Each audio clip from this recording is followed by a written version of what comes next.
আমরা আবার ঘুরতে চলে গিয়েছিলাম বেলুড় মঠ ও দক্ষিণেশ্বর মন্দিরে। সেখানে গিয়ে তো খুবই আনন্দ করলাম। এইবারে আর হিস্ট্রিটা তোমাদেরকে জানালাম না, এবারে আমি আমার মতন ভ্লগটা বানালাম।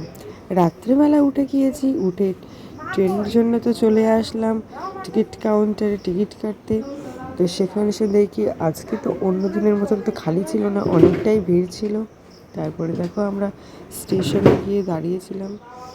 তো তো আমরা তো ওয়েট করেই যাচ্ছি,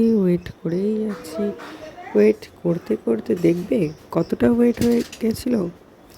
তখন এই অবস্থা, এসেছিলাম অন্ধকারে, এখন সকাল হয়ে গিয়েছে, এখন বাজে 5টা। তো বলো তো, সেই 3:30 ট্রেন ধরবো বলে আমরা 3:15-এর মধ্যে চলে এসেছি, আর এখানটাতে তখন বাজে 5টা। তাহলে বলো তো আমরা কত আগে চলে এসেছি। আগে নয়, মানে হচ্ছে ট্রেনটা লেট হয়ে গিয়েছিল, কারণ এর ইঞ্জিনটা খারাপ হয়ে গিয়েছিল। তো যথারীতি আমরা ট্রেনে উঠে গিয়েছি। এখন এটাই দেখার যে মন্দিরে ভিড় কতটা হয়। দমদম স্টেশনে নেমে পড়লাম। দমদম স্টেশনে নামার পরে আমরা যাচ্ছি আবার দ্বিতীয় ট্রেনটা ধরতে। তো দেখো আবার দক্ষিণেশ্বরে যাওয়ার ট্রেনটা চলে এসছে, এটা ডানকুনি লোকাল। তো আমরা ওখানটাতে উঠলাম, ওঠার পরে ট্রেনে ওঠা একটা ভিডিও করছিলাম। 2 বান্ধবী এক জায়গায় আছি, আর ভিডিও করবো না তা কি আর হয়। তো তারপরে আমরা চলে আসলাম স্কাই ওভারে। তো স্কাই ওভারে আসার পরে তো দেখো আমরা যাচ্ছিলাম ওখানটাতে, আর কিছু ফটো তুলছিলাম, তার জন্য আমার বাড়ির সবাই আগিয়ে চলে গেছিলো। তো সেটাকে আমরা তুচ্ছ করে, যেহেতু আমি চিনি সেহেতু আমি ধীরে ধীরে আমার মতো যাচ্ছিলাম। তো এখানটাতে দেখো রাখি আর আমার ভাই তো ওই লিফটটাকে তো খেলনা বলে ভেবে নিয়েছিল, বারবার করে উঠছিল আর নামছিল। তো তারপরে দেখো চলে আসলাম আমরা মন্দির চত্বরে। ওখানটাতে এসে আমরা প্রথমেই চলে যাব স্নান করতে। তো দেখো তার আগে দেখিয়ে দিলাম, এখানে কিন্তু পার্কিংয়ের জায়গা খুবই সুন্দর আছে। তো এখানটায় তোমরা একটু খুঁজলে প্রসাদের দামও কমে পেয়ে যাবে। তো একটু তোমাদেরকে 1টা থেকে 2টো দোকানে খুঁজতে হবে।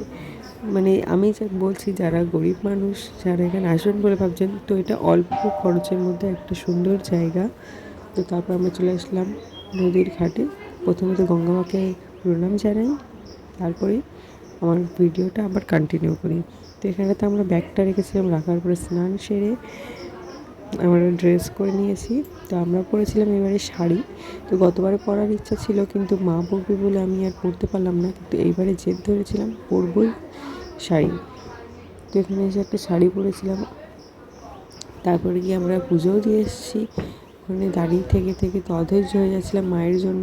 তো তারপর আমরা পুজো দিয়ে যাচ্ছিলাম সাইড সিনে, যেখানটাতে খুব সুন্দর দক্ষিণেশ্বরের ফটোটা আসে। তো সেখানটাতে যাওয়ার জন্য একটা গেট আছে মন্দির চত্বরের, যে ঢোকার গেটটা তার পাশ দিয়েই। তো সেখান থেকে আমরা দেখো চলে এসেছি যে দক্ষিণেশ্বরের সাইডের ভিউটা নেওয়ার জন্য। তো তোমরা যেখানে আসবে বলে ভাবো কিন্তু জায়গাটা খুঁজে পাও না, তো সেটা কিন্তু মন্দিরের পাশেই রয়েছে। তো তোমরা একটু প্লিজ খুঁজে নিও, একটা ছোট্ট গেট, বোঝার চেষ্টা করো। তো যাই হোক, সেখান থেকে আমরা চলে আসলাম একটু বেলুড় মঠে যাবো বলে। তো বালি ব্রিজের ওপর দিয়েই অবশ্যই যেতে হয় বেলুড় মঠে। তো তোমরা কিন্তু লজ ধরবে না, তোমরা অর্ধে করে যাবে, তোমাদের অল্প খরচার মধ্যে চলে যাবে। তো তোমরা এইটাই করো, যেহেতু তোমরা একদম মেন রোডে চলে আসবে, আসার পরে একটা অটো দেখবে যেটা যাবে বেলুড় মঠে। তো আমরা চলে আসলাম বেলুড় মঠের গেটে। অতি কষ্টে জলগুলোকে বয়ে নিয়ে আসে, কিন্তু মুখের কথা না, আমার তো হাত জ্বালা দিচ্ছিলো। সেই অবস্থাতে এক হাতে জলের যে বোতলগুলো ছিল গঙ্গা জলের, সেগুলো নিয়েছিলাম, আর এক হাত দিয়ে ভিডিও করছিলাম। জানি না কতটুকু ভালো করে দিতে পেরেছি, আর তাতে তো আমার শরীর খারাপ, বেকার গলার ভয়েস ডাবিং হচ্ছে। যাই হোক, তারপর আমি আর আমার বান্ধবী একটা সাইডে বসেছিলাম। আমার মারা গিয়েছিল ঘুরতে, তো মারা আসবে তারপর আমরা যাব, কারণ এখানটাতে ব্যাগ ছিল অনেকগুলো, সেইগুলোকে চৌকি দেওয়ানো ছিল। তারপরে 11টা থেকে টাইম হয়ে গেলে আমরা কিন্তু চলে গিয়েছিলাম প্রসাদ পেতে।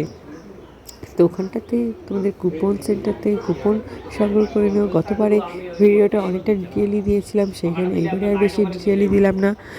তো যাই হোক, আমরা চলে আসলাম প্রসাদ পেতে।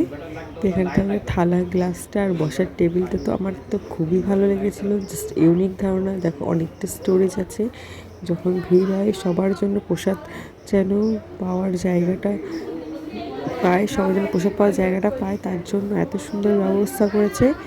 তো আমার দেখে খুবই ভালো লেগেছে। তারপরে তো প্রসাদ এসে গিয়েছিলো, আমার তো প্রচুর পরিমাণে খিদে পেয়েছিলো, তাই ভিডিও অফ করে আমি প্রসাদটা পেয়ে নিলাম। তোমরা যদি জিজ্ঞাসা করো আমাকে যে প্রসাদে কী কী দিয়েছিলো, তো আমি অবশ্যই তোমাদেরকে নেক্সট ভিডিওতে জানিয়ে দেবো। তো আমরা তারপরে ট্রেন ধরার উদ্দেশ্যে চলে আসলাম স্টেশনে। তো দেখা যাক সামনে ট্রেনটা কটার সময় রয়েছে। আমরা তো ফোনে দেখেছি ট্রেন আছে, কিন্তু আজকে না প্রচুর পরিমাণে ট্রেন লেট করছিল, যেটা হচ্ছে সবথেকে দুঃখের বিষয়।